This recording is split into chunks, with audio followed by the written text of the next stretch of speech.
नमस्कार. महिला आरक्षणावरून बरंच राजकारण या आठवड्यामध्ये घडलेलं आहे. लोकसभेमध्ये आणि विविध राज्यांच्या विधानसभांमध्ये 33% आरक्षण महिलांसाठी ठेवण्याची तरतूद असणारे विधेयक लोकसभेमध्ये काल फेटाळण्यात आलं. खरं तर हा केंद्र सरकारचा मोठा पराभव आहे. पण 2/3 बहुमतानं हे विधेयक संमत होणं आवश्यक होतं, कारण घटना दुरुस्ती आहे. त्यामुळं सरकारने बहुमत गमावलेलं नाही. त्यामुळं सरकारने राजीनामा देणं किंवा काही राजकीय अस्थिरता निर्माण होईल याचा काही संबंध आता नाही.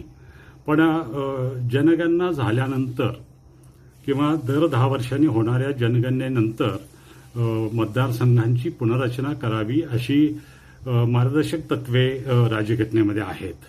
आणि त्या तत्वानुसार दर 10 वर्षांनी होणाऱ्या जनगणनेनंतर मतदारसंघांची पुनर्रचना व्हावी असं अपेक्षित होतं.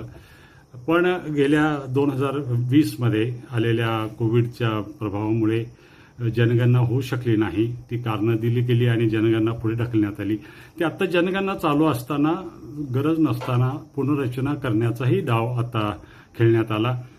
जी लोकसंख्या लोकसभेची आहे त्याच्यामध्ये 33% जागांची वाढ करावी आणि विविध राज्यातल्या विधानसभांची 33% वाढ करावी, सदस्य संख्येची 33% वाढ करावी आणि त्या महिलांसाठी राखीव ठेवाव्यात. अशा प्रकारच्या मतदारसंघांची संख्या वाढवणे, पुनर्रचना करणे आणि महिला आरक्षण असा तिहेरी संगम त्याच्यामध्ये करण्यात आला होता. आणि मला वाटतं की त्यामुळेच त्याच्यामध्ये मतभेद निर्माण झाले. महिलांना 33% आरक्षण देण्याबाबत सर्वच राजकीय पक्ष सहमत आहेत. पण मतदारसंघांची रचना बदलणे आणि संख्या वाढवणे याच्यावरून जे मतभेद तयार झाले, त्यावरून जे राजकारण घडलं, त्याचा आपण उहापोह या निमित्तानं केलेला आहे.